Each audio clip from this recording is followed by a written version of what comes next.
Hello everyone, कैसे हैं आप सब। और आई होप कि आप सब ठीक होंगे। तो आज की जो वीडियो है मैं लेके आई हूँ, जिसमें हम पढ़ने वाले हैं भारत के बारे में विदेशी यात्रियों का वृत्तांत, है ना। पिछली वीडियो में जब हमने देखा था, क्या देखा था हमने कि हमने पढ़ा हुआ था कि विभिन्न शासकों द्वारा चलाए जाने वाले संबंध, है ना। आज की वीडियो में जो हम हैं पढ़ने वाले हैं कि भारत के बारे में विदेशी यात्री जितने भी आए, जैसे यूनानी यात्री आए हैं ना, अरबी यात्री आए और चीनी यात्री आए, उन्होंने अपने भारत के बारे में क्या टिप्पणी की है, इस प्रकार से हम पढ़ने वाले हैं। और साथ ही यदि आपको कंटेंट अच्छा लगा हो तो सब्सक्राइब कर दीजिएगा। साथ ही हम अपना एक चैनल बनाने वाले हैं टेलीग्राम पे, जहाँ पे हम बहुत सारी अपडेट्स देंगे और आपको बहुत सारी नोट्स, वन लाइनर नोट्स, जो कि एमपी सेट के लिए बहुत ही ज़्यादा इम्पोर्टेंट है। तो यदि आपको लगे कि वो चैनल कुछ है, उसमें दम है, कुछ सही प्रोवाइड कराते हैं, तो आप उसमें जुड़ सकते हैं ना। लिंक जो है डिस्क्रिप्शन बॉक्स में है। चलो हम विदाउट वेस्टिंग ऑफ टाइम सबसे पहले हम स्टार्ट करते हैं कि आखिर जो है भारत में विदेशी यात्रियों का क्वेश्चन भी बहुत आता है, आपने देख लिया, ना केवल एमपी सेट में बल्कि अदर एग्जाम में भी आता है। तो ये तो संभाविक रूप है कि हमें आना। एमपी सेट में अभी देखा हमने 25 दिसंबर को जो था, उसमें भी क्वेश्चन आए हुए थे। देखो, पहले हम सिकंदर से स्टार्ट कर रहे हैं ना। यूनानी हकमनी साम्राज्य जिन्होंने पहली बार भारत पे आक्रमण किया था, तो इन्हीं सब थे, है ना। सिकंदर जो है, अब इसके पूर्व में कौन कौन से थे, पश्चात में कौन कौन से थे, और समय में उसके कौन कौन से जो हैं यात्री आए थे, और भारत के बारे में जिन्होंने वर्णन किया है, हम उनके बारे में स्पेशली देखने वाले हैं। तो पहले हम देखेंगे स्काइलेक्स। देखो, ये सिकंदर के पूर्व के, है ना। पहले स्काइलेक्स आया, फिर ईरानी शासक आया। ईरानी शासक, ये जो स्काइलेक्स है, इसी को ईरानी शासक बोल रहे हैं। दारा प्रथम जो आया था, हकमनी साम्राज्य हम पढ़ते हैं कि भारत में सबसे पहले आक्रमण किसने किया था, तो दारा प्रथम, है ना, हकमनी साम्राज्य। तो उनका जो था यूनानी सैनिक था। ये क्या था, स्काइलेक्स यूनानी सैनिक दारा प्रथम का। ये चीज हमें भूलना नहीं है, काफी इंपॉर्टेंट है ना। फिर हेकेटियर आया, है ना। हेकेटियर के बाद मिलिट्स आया।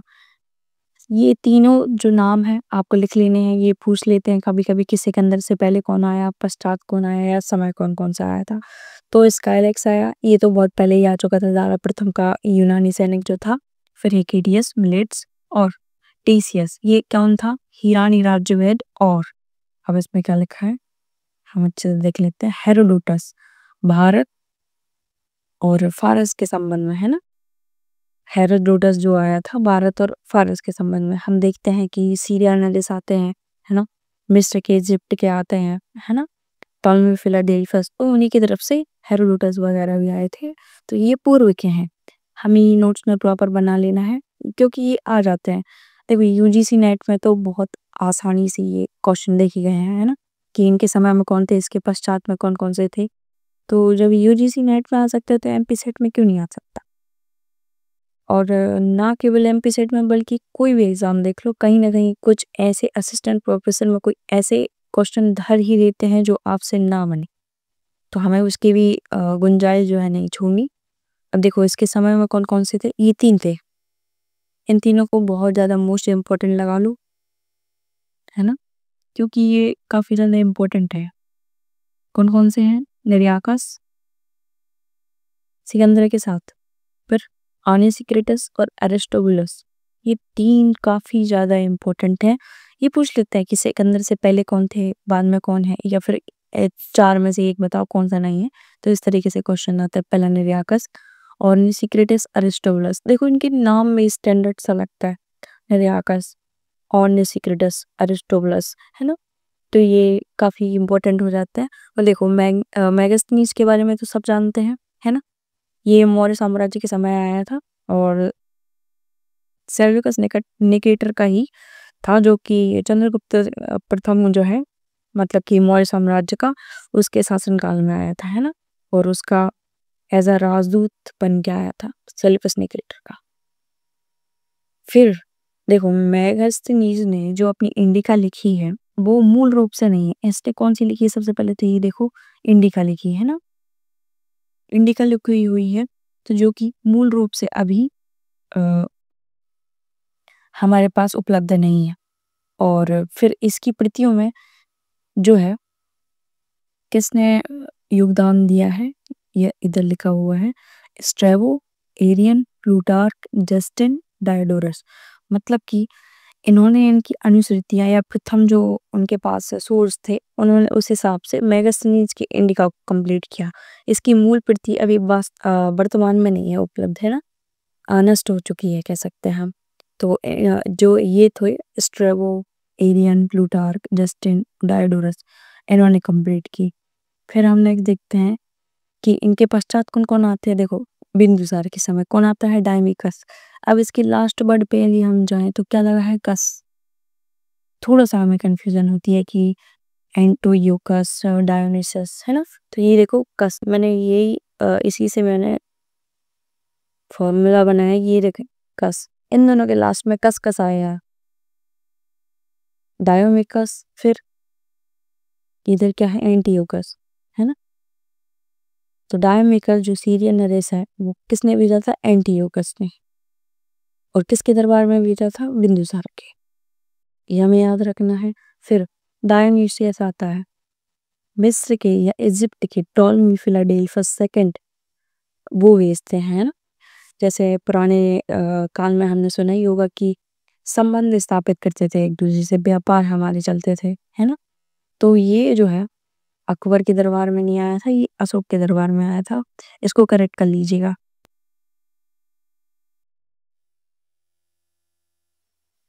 अशोक के दरबार में आया था, ठीक है। इसको कैंसिल कर दो। फिर हम देखते हैं अन्य के बारे में। ये जितने हैं 6-7 हमने जो पढ़े हैं, इनको बहुत अच्छे से इसी तरीके से लिख लीजिएगा। ये मेरे सेल्फ नोट्स हैं जो कि मैंने आपको पढ़ाने के लिए बनाए हुए थे, है ना। तो आप इनको बहुत अच्छे से नोट डाउन कर लीजिएगा। फिर प्लिनी के बारे में हम देखते हैं, इन्होंने क्या लिखा है, नेचुरल हिस्टोरी का। पहली बात तो ये कहाँ से हैं, इटली यात्री। पूछ लेते हैं डायरेक्ट कि कहाँ से थे, कहाँ से हैं, है ना। तो ये चीज़ों की जानकारी मैं अपने टेलीग्राम ग्रुप में आपको देते जाऊँगी, छोटे-छोटे नोट्स प्रोवाइड करते जाऊँगी कि इससे संबंधित ये इम्पोर्टेंट है, इसको पढ़ लो, इसको पढ़ लो, वन लाइनर फैक्ट है, इसको पढ़ लो, है ना। बहुत सारी पीडीएफ्स हैं, वो मैं आपको देते जाऊँगी। तो यदि आप चाहते हैं कि जुड़ना हमसे, तो डिस्क्रिप्शन बॉक्स पे लिंक है, आप जुड़ सकते हैं। लिंक देखो, पहले देखो, ये इटली यात्री था सबसे पहले तो, है ना। अभी मैंने ये शॉर्ट में लिखा है लेकिन इसका क्या है, सबसे पहले तो इसने भारत की जो है, देखो नेचुरल हिस्टोरी, इसने वनस्पति के बारे में भी वर्णन किया, पेड़-पौधे सब, संस्कृति वगैरह के बारे में सब वर्णन करता है। साथ ही साथ वो दुःख भी प्रकट करता है, किस बात का, जो इटली से, रोम से जो सोना जाता था व्यापार के लिए भारत, ठीक है? तो उसके लिए वो दुःख प्रकट करता था कि हमारे देश से सोना जा रहा है भारत को। तो इस प्रकार से ही ये प्लिनी है। फिर टॉलमी, जियोग्राफी शब्द से ही पता चलता है। भूगोल के बारे में इसने लिखा है और भारत के भूगोल के बारे में बहुत जानकारी मिलती है। एक अननोन रचना है, क्या है, पेरिप्लस ऑफ द एरिथियन सी। देखो ज़्यादा तो इसमें कुछ नहीं, लेकिन हाँ, साउथ के बहुत सारे बंदरगाहों के बारे में पता चलता है ना इसमें। फिर स्ट्रैबो देख लेंगे हम। स्ट्रैबो जियोग्राफी का ये मिलती-जुलती है टॉलमी से, है ना। स्ट्रैबो जो है वो, देखो जो डायमिकस आया था ना बिंदुसार के समय में, कहाँ है ये है बिंदुसार के समय में। तो ये जो है स्ट्रैबो, ये जो डायमिकस को वो कहता है कि डायमिकस सबसे बड़ा झूठा है और उसके बाद है सबसे झूठा मेगास्थनीज, है ना। तो इस तरीके से ये वर्णन करता है। आई होप कि आपको मेरा समझाना सही लग रहा होगा। फिर देखो, अब हमने पूरे अरबी यात्रियों के बारे में बात कर ली। अब सेकंड नंबर पे आता है क्या, चीनी यात्री, है ना। उन चीनी यात्रियों के बारे में भी देखने वाले हैं। सबसे पहले सुमाचीन जो है, कभी भी उन वन लाइनर फैक्ट पूछ लेंगे, हमारे भारत से संबंधित नहीं है तो क्या हुआ, लेकिन उनके भी यात्री हमारे जो है उसमें आए हैं। तो सुमाचीन जो है चीनी इतिहास का जन्मदाता कहा जाता है, सबसे पहला फैक्ट, और इम्पोर्टेंट भी है, थोड़ा सा दिमाग में रखना है इसको। अब हम इनके 3 जो बहुत ही ज़्यादा प्रमुख यात्री हैं उनके बारे में देखेंगे। एक तो फान, है ना, हैंडसम पर इत्सी। जैसा लिखा है वैसे ही इनका क्रम है। मतलब पहले फ़ाहान आता है, फिर हैंसोंग आता है, फिर इत्सिंग आता है ना? तो फ़ाहान के बारे में हम देख लेंगे। ये जो है इसका कार्यकाल देखो सही जोड़ी बनाने के लिए आ जाता है। अब एमपी असिस्टेंट प्रोफेसर का तो नहीं कह सकती मैं, लेकिन हाँ, यूजीसी नेट के लिए काफ़ी इम्पोर्टेंट है क्योंकि ये सन पूछ लेते हैं। इस साइड दे देंगे आपको बहुत सारे यात्री, इस साइड दे देंगे आपको क्या बोलते हैं अ, सन उनके, और आपसे डायरेक्ट पूछ लेंगे कि आप कौन बताए कौन आया, है ना? तो ना केवल ये एंशिएंट बल्कि मिडाइवल में इतने यात्री आते हैं तो उनके बारे में हमें ज़्यादा पढ़ना पड़ता है। तो ये जो पार्ट है इसमें क्या है कि हमने एंशिएंट को कवर करा है। फिर नेक्स्ट पार्ट में जो है हम मिडाइवल को कवर करने वाले हैं, ठीक है? वो भी बहुत ज़्यादा इम्पोर्टेंट है ना? उनकी रचनाएँ भी इम्पोर्टेंट है। साथ में किसने क्या बोला था, जैसे अ, रॉल्फ फिंच देखते हैं, फिंच जो अ, हॉकिंस के साथ आता है 1608 में, और 1609 में पहुँचता है जहांगीर के दरबार में, है ना? तो फिंच इसके साथ आता है, और वो जो अनारकली की दंत कथा चलती है ना, तो वो उसका वर्णन भी करता है अपने लेखों में। तो इस तरीके के क्वेश्चन भी आ जाते हैं कि किसने ये चीज़ बोली है, जैसे सती प्रथा का किसने, हमने शायद पिछली बार ही ये चीज़ पढ़ी हुई थी कि सुलेमान जो यात्री आता है 851 ईस्वी में मेहर भोज के समय गुजर प्रतिहार, है ना? मतलब मई भोज महेंद्रपाल ये सब, तो इनके समय जो आता है तो वो जो है सुलेमान वो सती प्रथा का वर्णन करता है। तो इस चीज़ का भी हमें काफ़ी ध्यान रखना चाहिए कि कौन सी रचनाएँ किसके द्वारा लिखी गई हैं और साथ ही उन्होंने क्या वर्णन किया है, ठीक है? ठीक है, ओके। अब जो है हम पढ़ने वाले हैं सबसे पहले फ़ाहान को। ये इसको ज़ूम कर दूँ मैं? ओके। तो फ़ाहान को जो हम पढ़ने वाले हैं, देखो इसमें क्या है, स्थल लिखा है, जल लिखा है, मतलब इसका क्या है? इसका मतलब ये है कि वो आया स्थल से और गया जल से, है ना? फ़ाहान आया स्थल से और गया जल से। तो कभी-कभी ये तो पूछ लेते हैं और साथ ही साथ ये जो यूजीसी नेट है उसमें काफ़ी ज़्यादा इम्पोर्टेंट है कि पूछा जाता है कि फ़ाहान जो है पहले किससे आया था? आपको स्टेटमेंट बना के दे देगा कि ये पहले जल से आया था फिर गया स्थल में, इस तरीके से 4 ऑप्शन दे देगा आपको, इनमें से बोलेगा कौन-सा सही है, कौन-सा नहीं। तो इस तरीके के क्वेश्चन भी कभी-कभार फँस जाते हैं। इनको भी ध्यान से देखना है कि ये स्थल मार्ग से गया आया था और जल मार्ग से गया था, है ना? कार्यकाल भी हम देखेंगे कि इसकी 399 से 414 ईस्वी है ये, है ना? ईस्वी, क्योंकि ये जो फ़ाहान है गुप्त शासकों के काल में आया था, जो कि ईस्वी सन में है ना? हाँ, ये किसके शासनकाल में आया था सबसे पहले ये तो देख ही लो, विक्रमादित्य द्वितीय, मतलब कि चंद्रगुप्त द्वितीय जिसने विक्रमादित्य की उपाधि ली, है ना? कार्यकाल यही है चंद्रगुप्त द्वितीय, और 399 से 414 के बीच में आता है, और रचना क्या है, फोक क्यों की, ओके। इसने क्या है देखो, इसी ने बोला ही। अब स्टेटमेंट क्यों इम्पोर्टेंट हो जाता है, क्योंकि ये मध्य प्रदेश के संदर्भ में कह रहा है कि मध्य क्षेत्र देश को ब्राह्मणों का क्षेत्र कहता है, मध्य क्षेत्र को, ठीक है? मध्य क्षेत्र या मध्य देश को ब्राह्मणों का देश इसने ही बोला है ना?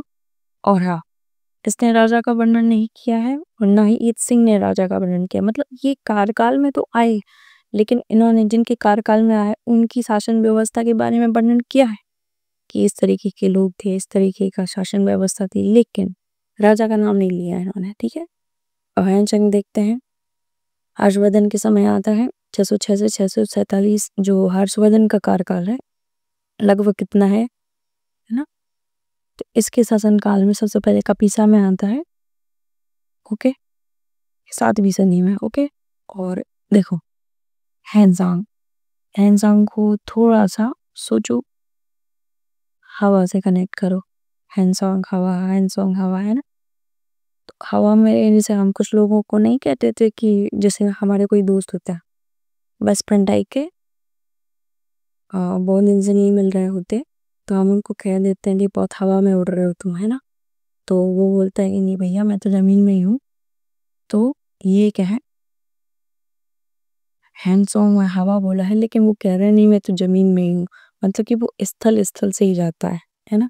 वो कोई उड़ नहीं रहा है, वो सिर्फ़ स्थल से जाता है। तो इस तरीके से आपको कोरिलेट करके चलना है। कार्यकाल मैंने आपको बता दिया 7वीं शताब्दी के समथिंग आता है ये। और इसकी रचना कौन सी है? सीयू की। देखो फो क्यू की, फा से, फा स्टार्ट है, वहीं फा नाम है। सीयू की एक ही बचा है, आप सीयू की तो कर ही सकते हैं, हम एक से रिलेटेड कर लिया। इसको क्या बोलते हैं? प्रिंस ऑफ पिलग्रिम्स, मतलब कि यात्रियों का राजकुमार इसको कहा जाता है। और सबसे प्रथम कपीसा में पहुंचा हुआ था ये, मतलब ये राज्य है। ठीक, डायरेक्ट आपसे क्वेश्चन पूछ सकता है, एमपी सेट डायरेक्ट पूछेगा सबसे पहले हैंसोंग कहाँ गया था? ये कपीसा में गया था। क्योंकि एमपी सेट या फिर कोई भी स्टेट जो है वो डायरेक्ट क्वेश्चन पूछता है, वो नहीं पूछता आपके पास कितना नॉलेज है, वो तो डायरेक्ट ही पूछेगा। ये नहीं पूछेगा बस पूछ लेगा उसकी रचना क्या है, उसको क्या, या फिर प्रिंस ऑफ पिलग्रिम्स किसको कहते हैं, है ना, या फिर किस यात्री ने मध्य क्षेत्र को ब्राह्मणों का देश कहा। इस तरीके से क्वेश्चन पूछता है ना। भास्कर वर्मा कौन थे? देखो जहाँ तक मैंने शायद हर्षवर्धन आपको पढ़ा दिया, तो हर्षवर्धन और शशांक और जो देवपाल रहते हैं, देवपाल और प्लस शशांक, इन्होंने क्या रहता है, देवश्री के पति की हत्या कर दी होती है। तो जो हर्षवर्धन रहता है उसकी मदद कौन करता है? भास्कर वर्मा। ठीक है, तो ये वही भास्कर वर्मा है जिनके राज्य में कपीसा पहुंचा हुआ था ये, है ना। फिर हर्षवर्धन कहते भी हैं कि हैंसांग को मेरे दरबार में भेजो, तो ये बोलते हैं मैं अपना सिर कटवा लूंगा लेकिन हैंसांग को नहीं भेजूंगा। तो ऐसी चीजें भी सामने आती हैं। इसने क्या कहा है? शूद्रों को कृषक कहा है। ठीक है, ये शूद्रों को कृषक समझ बैठा क्योंकि तब तक शूद्र क्या है, कृषि कार्य में लगे हुए थे, सामंत काल चल रहा था, याद है? आई होप कि आपने पढ़ा होगा। फिर अब देखते हैं हम इत्सिंग, ये इसके बाद आता है, जस्ट बाद। ये देखो 640 तक या 647 तक कार्यकाल खत्म हो गया हर्षवर्धन का। फिर कौन आ रहा है? 671 से 693 तक, है ना। 671 से 693 ईस्वी के बीच ये आ रहा है। अब इसको कैसे ट्रिक करेंगे कि ये किससे आया किससे नहीं? देखो इत्सिंग, इत्सिंग का क्या बनाओगे? स्विमिंग, है ना, इससे इसको रिलेट करो, स्विमिंग इत्सिंग, स्विमिंग इत्सिंग थोड़ा सा रिलेट लग रहा है ना। तो ये कैसे आएगा? स्विमिंग काय में करते हैं? जल में, तो जल से आएगा, जल से जाएगा, है ना। कार्यकाल देख ही लिया हमने, राजा का वर्णन ये भी नहीं करता। तो ये पहला पेज जो था हमारा खत्म हो चुका है। सॉरी, और इसके ऊपर ही सेकंड पेज है, गलती से पहला वो लग गया। अब हम पढ़ने वाले हैं किसके बारे में? वो अरबी यात्री। ठीक है, अरबी यात्री पहला कौन है? अल बरूनी। फिर सुलेमान, देखो सुलेमान यहाँ पे भी है। अल मसूदी। ओके, कुछ इम्पोर्टेंट है, काफी इम्पोर्टेंट है, बल्कि कुछ नहीं। अरबी यात्रियों के बारे में देखते हैं। सबसे पहले अल बरूनी के बारे में देखते हैं। इसने क्या लिखा है? तहकीक हिंद और किताबुल हिंद। मोहम्मद गौरी के समय आया था, सबसे पहली बात। इसने भारत भारत की जो जाति व्यवस्था है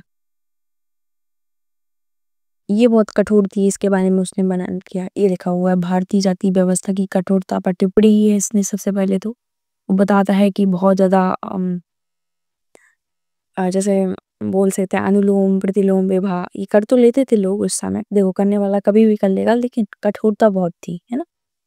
तो और हाँ, बल्कि तारीफ किसकी करता है इसमें लिखा नहीं है, लेकिन वो जो तालाब है, जो मतलब जल व्यवस्था है भारतीयों की, उसके बारे में काफी वो तारीफ करता है ना।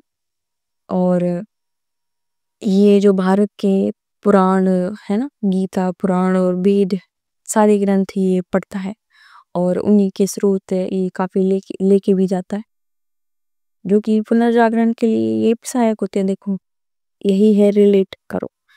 वर्ल्ड हिस्ट्री आने वाली है एमपी सेट में, है ना, वो एमपी असिस्टेंट प्रोफेसर में।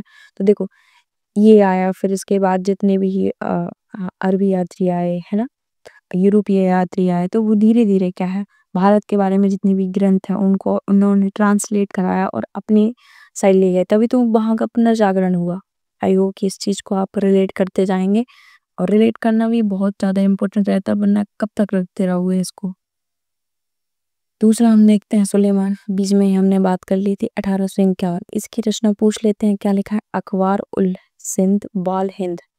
3-4 बार बोलोगे याद हो जाएगा। अखबार उल हिंद बाल सिंध, अखबार उल हिंद बाल सिंध, अखबार उल हिंद बाल सिंध, है ना। देखो, सा से नाम है इसका सुलेमान, सा से सती प्रथा हो जाएगा। तो सती प्रथा का उल्लेख करता है, अरबी यात्री है। अब क्या बोलता है ये पालों को? पालों का रोमा बोलता है ना।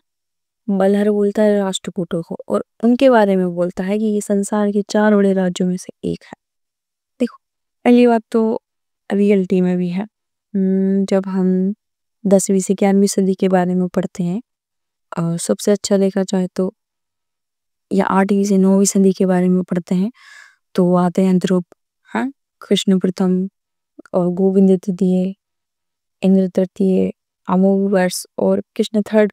ऐसे ऐसे शासक आते हैं जो कि राष्ट्रकूट वंशों की उन्नति के या उत्थान के लिए कारक बनते हैं। उनके बारे में उसी समय पे तो ये बोलता है कि संसार में 4 बड़े राज्यों में से एक थे ये। उनको बलहार बोलता है, ठीक है। प्रतिहारों को जुर्ज बोलता है, अल जुर्ज, जुर्ज, ठीक है। पालो को रोमा बोलता है। ये चीज भी हमें ध्यान रखनी है, डायरेक्ट पूछ लेगा कि वो पालो को क्या बोलता था? रोमा। प्रतिहारों को क्या बोलता था? जुर्ज। बलहर किसे बोलता था? तो राष्ट्रकूटों को, है ना। अल मसूदी देख लेते हैं, इसी के बाद आता है ये 915 से 916, है। बगदादी आती है सबसे पहले, तो बगदाद से आया है। इसकी रचना क्या है? देखो, अखबार उल हिंद बाल सिंध उसकी है। इसकी कौन सी है? मरुजुल जहा। एक बार मैंने इन दोनों को इंटरलेट कर लिया था, मतलब उसकी रचना इसमें पढ़ती थी, इसकी रचना उसमें। तो ये आप कंफ्यूज ना हो उसके लिए। अल मसूदी की कौन है? मरुजुल जहा। ये प्रतिहारों को क्या बोलता था? महिपाल के शासनकाल में आया था, उसको बऊर बोलता था। देखो, उन लोग जो जुर्ज बोलते थे, जो सुलेमान है। अब ये क्या बोल रहा है? बऊर। सॉरी यदि आपको इंटरप्शन हो रहा होगा या आपको बैकग्राउंड थोड़ा डिस्टर्बिंग है, उसके लिए क्षमा चाहती हूँ आपसे। अभी जो मैं वीडियो रिकॉर्ड कर रही हूँ उसका टाइमिंग है 2:21 रात के, है ना। तो क्षमा चाहती हूँ आपसे जो आवाज़ आ रही है बैकग्राउंड की, ठीक है। प्रतिहार शासक महिपाल प्रथम आए थे, और इनको देखो, बलहर, फिर से बलहर किसको बोला है? इंद्र तृतीय के समय। ये महिपाल प्रथम के समय आया, और जब गुर्जर प्रतिहार थे।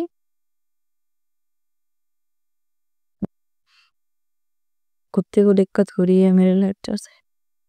गुर्जर प्रतिहार कौन था उस समय? महिपाल प्रथम के समय आया, और साउथ में कौन था? इंद्र तृतीय था, ठीक। उनको बलहर कहता है, इसको बऊर कहता है, और रोमा तो समझ लो तुम, पाल वंशों को कहता है, ठीक है। आई होप कि आपको समझ में आ रहा होगा।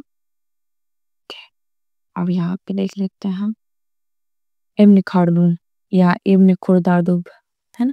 864 ईस्वी का समय है इसका। इब्न खुर्दादुब ये काफी इम्पोर्टेंट है।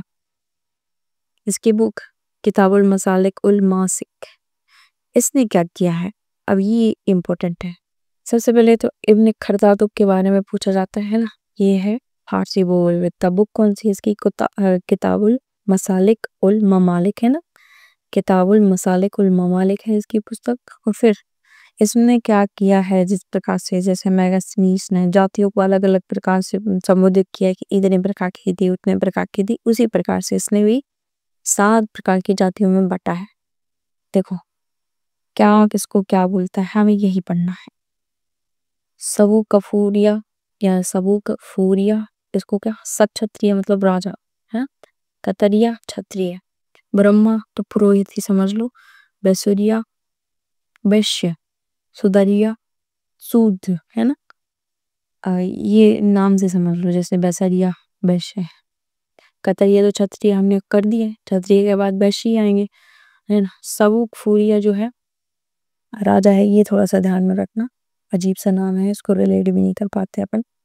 सबूक फूरिया जो है सत क्षत्रिय मतलब राजा के बारे में बोला। कतरिया मतलब क्षत्रिय, है ना। और ब्रह्मा से तो पुरोहित रिलेट हो ही जाएगा। बैसुरिया, बैसुरिया मतलब वैश्य, वहां से वैश्वर्य, वहां से वैश्य। सुदारिया, सुदारिया शूद्र को बोलते थे। और संडालिया से आपस में लगी रहे, चंडाल संडाल, है ना। तो चंडाल इसको बोलते थे। और लहूद, ये भी आप जो है याद रखना कि लहूर बोलते थे खानाबदोश जातियों को, है ना। 2 पॉइंट है। सवुक फूरिया राजा कहलाता था और लहूद या लहूद जो है खानाबदोश जातियाँ कहलाती थी, है ना। ये काफ़ी इम्पोर्टेंट था, 864 ईस्वी में आए थे। इसने कुछ ज़्यादा ही वर्णन किया था, इस वजह से इसको नोट करना है हमें। फिर अल बिलादुरी आता है 9वीं सदी में, फुतुहुल बुल्दान, बिलादुरी बुल्दान उसकी पुस्तक है ना। इस तरीके से देख लेना, बिलादुरी बुल्दान ऐसा कुछ। इसने देवल स्मृति के बारे में लिखा है या पुष्टि की है, कह सकते हैं हम, इसने पुष्टि की है। अली बिलादुरी ने 9वीं सदी में आया था और इसने देवल स्मृति की पुष्टि की है। अब सबसे पहले आपका क्वेश्चन बनना चाहिए कि देवल स्मृति क्या है। तो देवल स्मृति में क्या है कि इसमें धार्मिक चीज़ों से ये जुड़ी हुई है। सबसे पहले तो इसकी विषय वस्तु क्या है, धार्मिक।